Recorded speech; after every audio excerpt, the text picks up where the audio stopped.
जय हिंद। नमस्कार साथियों, आप सभी लोगों का मोस्ट वेलकम है आज के इस नए क्लास में। साथियों, आज का ये क्लास जो है आपके आरआरबी ग्रुप डी के एग्जाम के लिए मोस्ट इंपॉर्टेंट क्लास होने वाली है, जो कि साथियों आपके आरआरबी ग्रुप डी के एग्जाम के लिए इंपॉर्टेंट है। और आपके पेपर में साथियों किस लेवल के क्वेश्चन पूछे जा रहे हैं, उन सभी लेवल के क्वेश्चन को एनालाइज करके इस क्लास में क्वेश्चन को लिए गए हैं, जो कि आपके पेपर में साथियों सीधे सीधे यहाँ से प्रश्न देखने को मिलेंगे। तो आप अच्छे से इन प्रश्न को याद कर लीजिएगा। बहुत सारे स्टूडेंट का यहाँ पे कमेंट आ रहा था कि सर जो है ग्रुप डी का भी एक क्लास ला दीजिए जो कि पूछे जाए, तो बिल्कुल आज जो है वही क्वेश्चन आपके लिए कराए जाएंगे जो क्वेश्चन आपके पेपर में भी देखने को मिलने वाले हैं। तो बिल्कुल आप लोग अच्छे से इस क्लास को लास्ट तक देखिएगा और इस क्लास में आप दिए जाने वाले सभी प्रश्न को याद कर लीजिएगा। तो चलिए फिर अपनी क्लास की ओर चलते हैं और देखते हैं कि क्वेश्चन क्या दिया गया है। पहला नंबर प्रश्न दिया गया है कि जल में घुलनशील विटामिन है। चलिए लगाइएगा, ये सभी क्वेश्चन आपके 100% जो है ना पेपर में आने वाले प्रश्न हैं, आप अच्छे से इनको याद कर लीजिएगा और बताइएगा कि जल में घुलनशील विटामिन है। तो याद रख लीजिएगा, जल में घुलनशील विटामिन विटामिन सी हो जाएंगे। ऑप्शन यहाँ पर आपका बी सही जवाब दिया गया है, याद रखिएगा। चलिए अगला प्रश्न देखिएगा। क्वेश्चन है कि वास्तविक सूर्यास्त और आभासी सूर्यास्त के बीच लगभग कितने समय का अंतर होता है। तो वास्तविक सूर्यास्त और आभासी सूर्यास्त के बीच लगभग कितने समय का अंतर होता है, तो आप याद रख लीजिएगा 2 मिनट का अंतर होता है। ऑप्शन ए यहाँ पे सही जवाब दिया गया है। अगला प्रश्न देखिएगा। क्वेश्चन है कि पुष्पों का अध्ययन कहलाता है।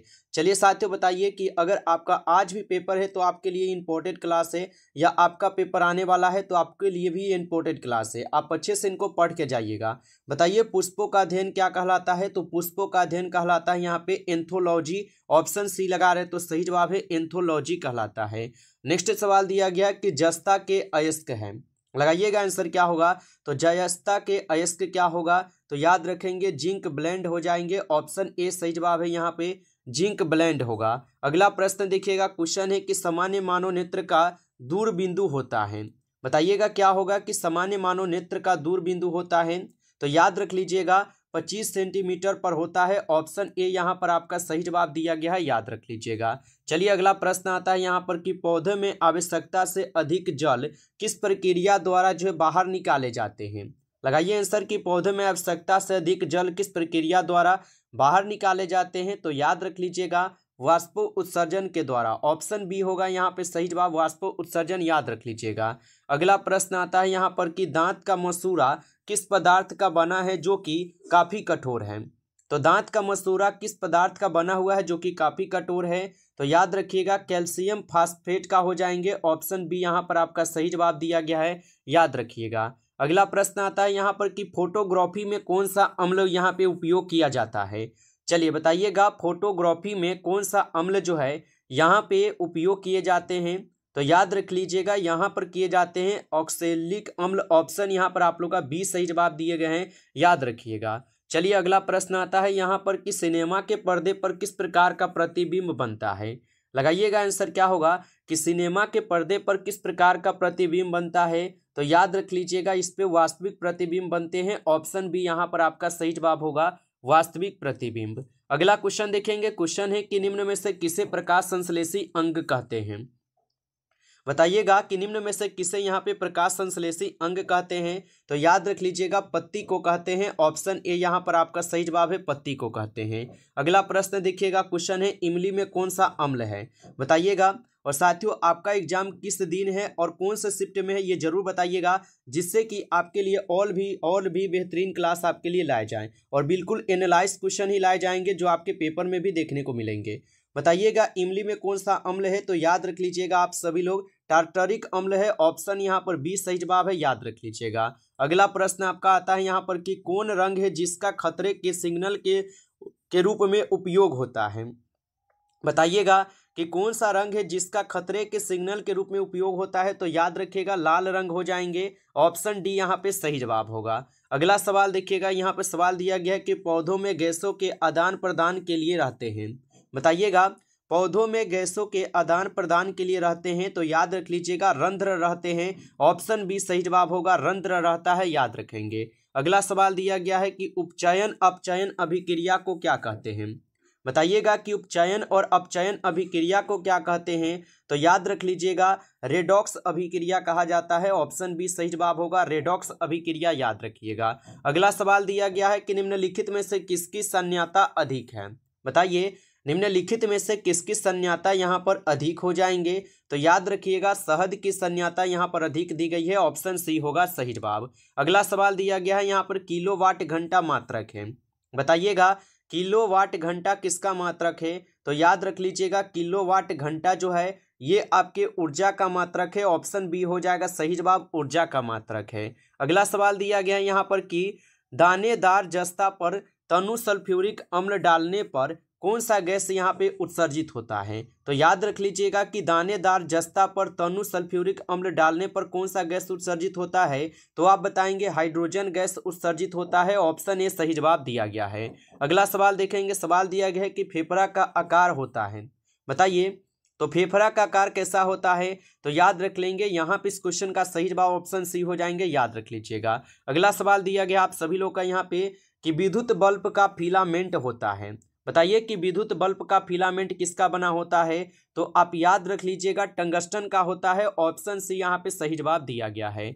चलिए आगे देखिएगा, यहाँ पर सवाल है सूर्य प्रकाश की उपस्थिति में पौधे CO2 और जल से अपना भोजन तैयार करते हैं और ये कौन से अभिक्रिया है, तो सूर्य प्रकाश की उपस्थिति में CO2 और जल से अपना भोजन यहाँ पे तैयार करते हैं और ये कौन सी अभिक्रिया हो जाएंगे, तो ये प्रकाश रासायनिक अभिक्रिया होगा। ऑप्शन सी सही जवाब होगा। अगला सवाल देखेंगे, क्वेश्चन है कि उच्च नाइट्रोजन सामग्री वाले कौन सा यहाँ पे उर्वरक होगा। और साथियों ये रैपिड फाइड क्लास है क्योंकि साथियों समय बहुत कम बचा है, इसलिए आप लोग के लिए इंपॉर्टेंट क्वेश्चन है और बिल्कुल कम समय में ये सारे क्वेश्चन हो जाएंगे।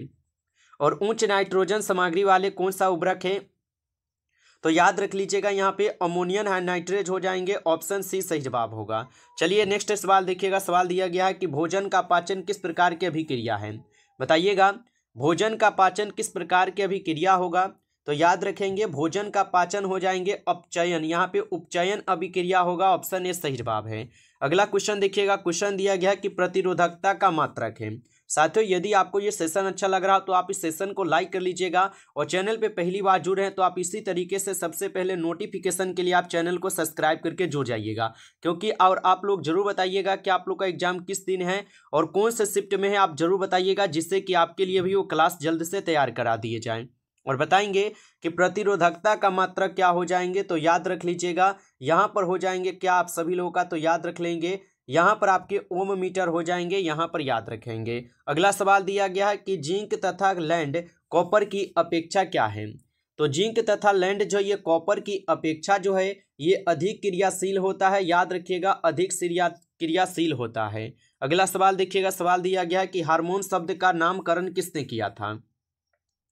चलिए बताइएगा कि हार्मोन शब्द का नामकरण किसने किया था, तो हार्मोन शब्द का नामकरण किए थे बेलिस एवं स्टार्लिंग ने। ऑप्शन सी सही जवाब दिया गया है। अगला सवाल देखेंगे, क्वेश्चन है कि विद्युत धारा उत्पन्न करने वाली युक्ति को कहते हैं, तो विद्युत धारा उत्पन्न करने की युक्ति को क्या कहते हैं, तो याद रख लीजिएगा इसको जनित्र कहते हैं। ऑप्शन सी सही जवाब दिया गया है, यहाँ पर जनित्र बोला जाता है। अगला सवाल देखेंगे, सवाल दिया गया है कि अंगूर का किण्वन करना एक क्या है, तो अंगूर का किण्वन करना एक हो जाएंगे रासायनिक परिवर्तन है। ऑप्शन ए सही जवाब है, रासायनिक परिवर्तन याद रखिएगा। अगला क्वेश्चन देखिएगा, क्वेश्चन दिया गया है कि हमारी हड्डियों और दांत आमतौर पर किससे बने होते हैं, तो हमारी हड्डियों और दांत आमतौर पर किससे बने होते हैं। याद रखिएगा ये बने होते हैं किसका, तो यहाँ पे ट्रांसकेलियम फास्फोरस का। ऑप्शन ए सही जवाब है।